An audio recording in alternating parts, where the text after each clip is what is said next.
everybody. My name is Gabby Lawler, and this item will provide an update on the North Harnett Transit Study, which is a feasibility study exploring opportunities to increase transit service in Harnett County. And this study specifically focuses on the portion of Harnett County that is within Campo boundaries, so roughly the northern half. So today I am accompanied by Leah Weaver from WSP, and she is going to provide us an update on where we're at in the process and crucial next steps as we near the end of this study. So this is the timeline for phase 1 and phase 2. We are currently starting the next round of stakeholder and public engagement sometime this month. And then we will move on to the implementation plan and final report and ending the project in June of this year. So as Gabby mentioned, this project study area is in the northern part of Harnett County within the Campo boundary. Some of the study goals are to determine transit supportiveness in the area in 2 project phases. So far, we've evaluated the travel patterns, educated about different types of transit, and assessed the communities and decision makers' desire for transit. And currently, we are working to combine the demand with feasible transit service options. And then, as I mentioned, we are about to start on the next phase of public engagement. And as a part of our stakeholder engagement, we've met with the core technical team, public officials, focus groups, as well as the existing HARTS operators in Harnett County. So a summary of the phase 1 findings. There is demand for transit services with more connectivity and flexibility. 56% of the survey respondents were either very interested and somewhat interested in using transit. Most of the respondents wanted to use transit for shopping, recreational, and medical trips. And we found that the stakeholders recognized the need for updated infrastructure and increased land use density in order to work for transit. Some of the travel patterns that were strongest were between Lillington and Anger, and the current HARTS ridership is strongest near Lillington and between Lillington and Coates. And then support from public stakeholders.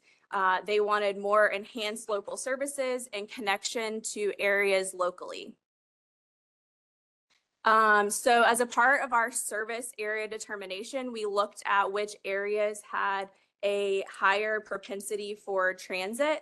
And so you can see that this factor has the darker red areas in Lillington, Anger, and around Coates. We also looked at the interzonal trips. So the trips, the highest number of trips between census block groups. And so those had more of a central band between Anger and Lillington. And then we also looked at the areas that had the highest HARTS ridership, which was Lillington and then in between Lillington and Coates. And then finally, we also looked at what are some of the key destinations in Harnett County. And so all of those factors were used to come up with the proposed service area. So as a part of the service types evaluation, we looked at microtransit, fixed route, senior shuttle, and a regional route service.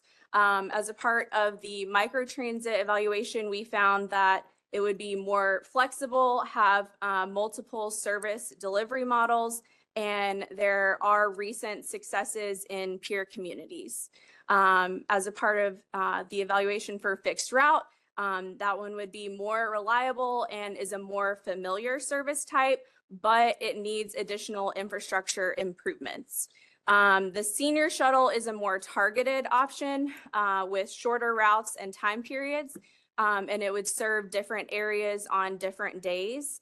The regional route is more commuter-based and connects to regional networks, but it's a longer and sparser service. And so as you can see, the microtransit ends up having a higher potential ridership. It encompasses more of the service area and has a wider service span.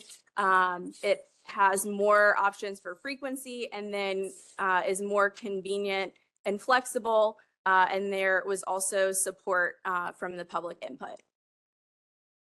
And so that is why microtransit was chosen as the proposed service with external connections, because it's more flexible, scalable, and it combines aspects of other service types explored. It doesn't need any fixed infrastructure, at least in the short term, and it has an option to use the existing HART service in the short term as well. It would be able to provide connections to some of the higher demand locations that are outside of the immediate service area. On the map, you can see some of the park and ride locations in the north, and then some of the other key destinations to the south.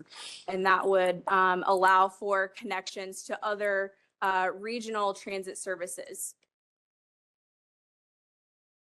And so as a part of this next round of public engagement that will be running through April, we are doing an education campaign around microtransit. And the booklet that we'll be passing out will include an introduction, some of the benefits of microtransit, as well as examples in peer communities that have been successful.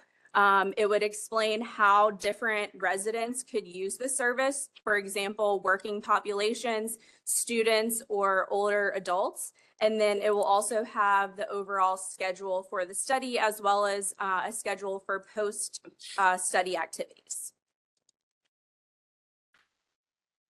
And some of the next steps for the project after public engagement will be the creation of the implementation plan, another round of stakeholder engagement in April, the creation of the final report, and then we'll meet back here for another presentation in June.